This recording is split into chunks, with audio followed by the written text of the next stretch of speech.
Hi, Gregg Perry, the historic preservationist. Welcome to our next episode talking about an easy chair. So, what is an easy chair? And this episode is going to be one of the ones we're going to start doing is what makes this object great? This object is not great because I made this object, but what makes this object great, whether it was a high quality reproduction, bench-made, bespoke piece of furniture, or is it something from a period piece? So what makes this great is great proportion, pleasing to the eye. And what makes an easy chair, this particular one that I have copied and done 20 some over the years, the last 35, 40 years, is the beautiful proportion. You look at this from any one of four sides and you're going to get a multitude of angles. It's absolutely gorgeous to my eye anyway, maybe not everyone else. And what's gorgeous to my eye proportionally with architecture and pieces of furniture are flowing curves. A lot of curves are important as everything in life, whether it's the interior of your car, it's another human being, curves are important. Um, but what was an easy chair used for? An easy chair was developed in the Georgian times, George the First, 1720s. It was developed, and it was a long line of evolution of chairs that the entire frame is covered with upholstery and upholstered goods underneath. And yet you have four exposed legs. So you still want to show the beauty of the carver in the front and just plain legs in the back. And a lot of British um, chairs have all four legs carved.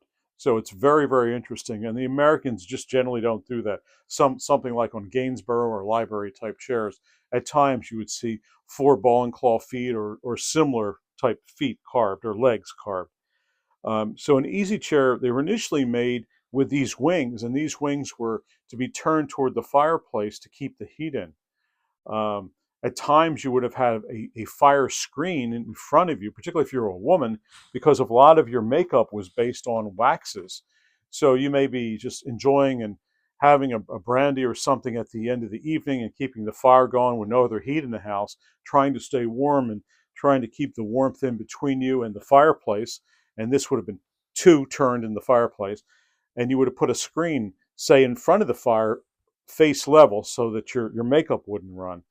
That was the initial. But then as we evolved in the 1750s, 60s, and 70s, these chairs, the fabrics became finer and finer, such as this one, this silk damask. Uh, and they would have been put in parlors, grand reception halls, places to really, um, really express your the quality of the person that had these.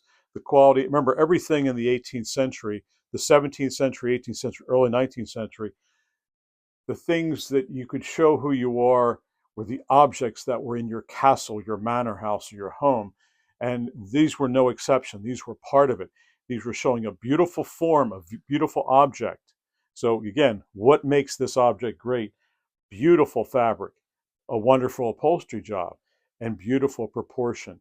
So these would have been put in parlors, reception rooms, grand reception rooms.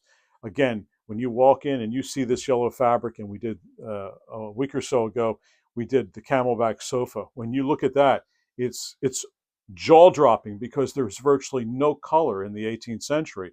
Where would you find color anywhere? And you would have to, and you walk into someone's house, manor house, chateau, and boy, it just opens your eyes up. So anyway, so what I have here is I've already just got back out of the studio. I showed you one of the frames, briefly talked about it, and now you're seeing the upholstery. A silk, 100% silk damask is very difficult to sew. So these areas down in here are very difficult. You can see pulls very easily. So it's most upholsterers back in the day, the 70s, 80s, 90s that I dealt with. And in my shop, we dealt with it if we had to. It's very difficult to find someone who wanted or would work on a silk damask. They want some synthetics or some cottons in there to make it easier to do the sewing aspect and the pulling. When you go to pull taut on something, you don't want to over pull it because you'll see a stretch of the pattern. So this has hair. This has hair inside, jute webbing, and horsehair, that is. and all cotton. So rolls of cotton are inside. Today they would use synthetic cotton, which synthetic is synthetic. It's not cotton. They call it synthetic cotton. But if I was to do another upholstered piece like this today, I'm going to use actually cotton over horse hog hair combinations. And it's difficult to get that hair. I mean, it's expensive today because there's little demand for it. So you're out asking this person, that person to acquire the hair. And what makes this really nice, it's a cushion. I mean, I like to use a 40-60 down cushion in here. Um, 40% down, 60% feathers. Very expensive. Just the cushion alone. You buy the cushion, or I would buy the cushion inside from a maker, and it's all custom. I provide the pattern that he must follow to make this cushion. I tell him the thickness of it and the degree of down and feathers inside of this.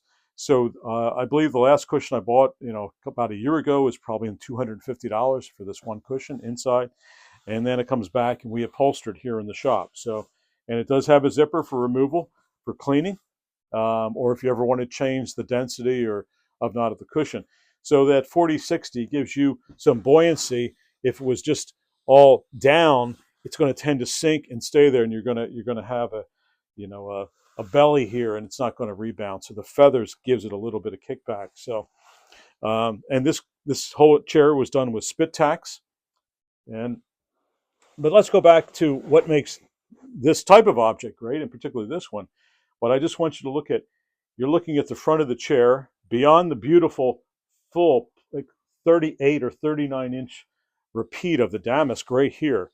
And that's why this chair takes, with this particular pattern, 7-8 yards. And again, just imagine, this chair has been upholstered since the mid-90s, probably costing in $750 a yard back then. Expensive stuff, times 7. So very expensive. But when you're looking at the chair, we have a little bit of detail going here, nothing over the edge, no hump, but just a little bit of rounding on the shoulders.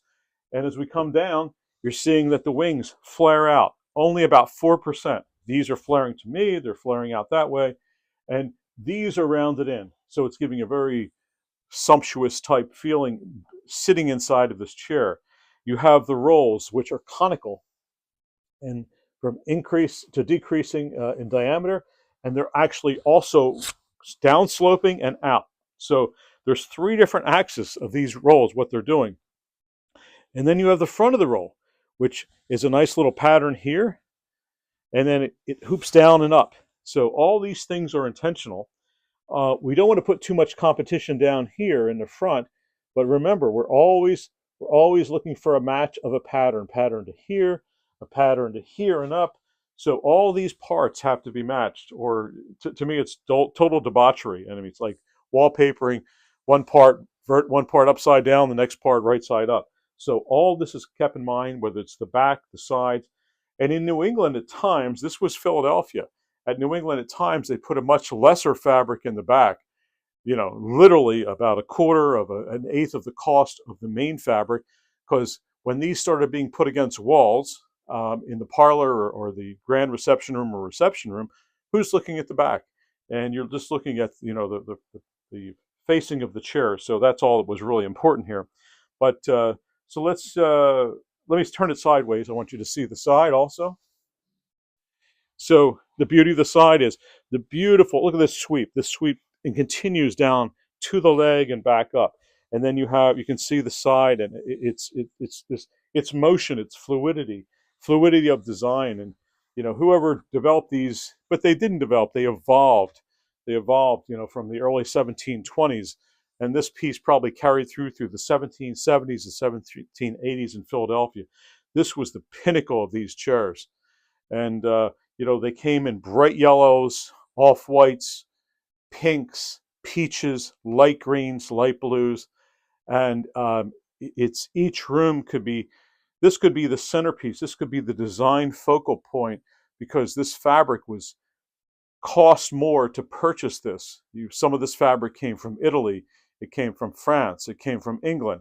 And it came here to Philadelphia. This textile came in.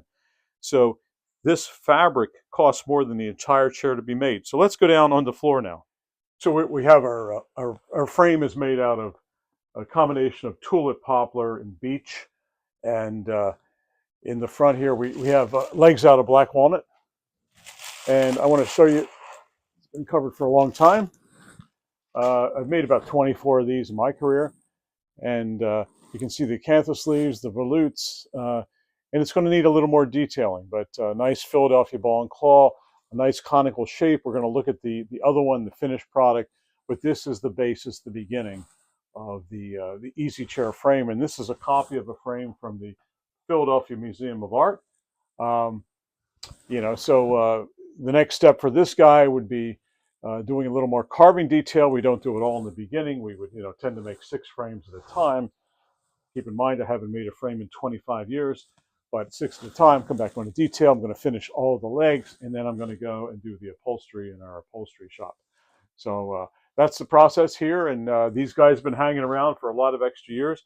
And I think if we scan over here, here's a camelback settee, which we're going to do at a later date right here from the Metropolitan Museum of Art. It's the only one known by this type of maker, and just a very beautiful triple, one hump in the back and 2 points. And as we in a previous video, we looked at our serpentine sofa in the yellow damask from Scalamandre, and that would have been a suite containing this settee. So let's go take a look at our back to our final product with the upholstering on. So when we get more of a side view, this is a very cyma curve, a really accentuated, it's a beautiful leg, and this again was found in the Philadelphia Museum of Art. And I did a copy of this, oh my God, probably back in the late 80s. But again, we have walnut. Take a look at the ball. Up on top of the ball, the 3 talons up on top, heavily articulated knuckles sitting right on top of the ball. And these alleyways here are really gouged out well. Just a beautiful flowing. The acanthus leaves, in my eye, my interpretation, is dripping. Just imagine, an individual or some kind of figure coming out of the swamp and coming out with the acanthus leaves there, and they catch on the knee and they're dripping and just flowing down the knee. And to me, that's what it's reminiscent of. And these are all done in shellac, but very sturdy. And this it terminates in a dovetail tenon here. It dovetails into the front, the curved front of the beech rail. So it's really vigorous. We can move this guy around for hundreds of years, drag it around, have people sit. And these things are like rocks.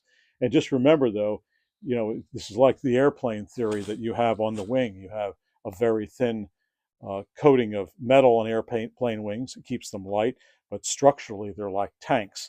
And it's the same with this. All this upholstering fabric, webbing, etc., muslin covers this frame, and it preserves the frames. And that's why these generally never come loose. It's not like your easy chair, or I'm sorry, it's not like your dining chair. You're moving around on the floor, you have people over, some people lean back. In the 18th century, it was common for people to lean back in dining chairs, and they became loose like chairs today. So, but these chairs very rarely, I'm doing one right now for a client, but these chairs very rarely come loose. But just a beautiful, what makes this object great.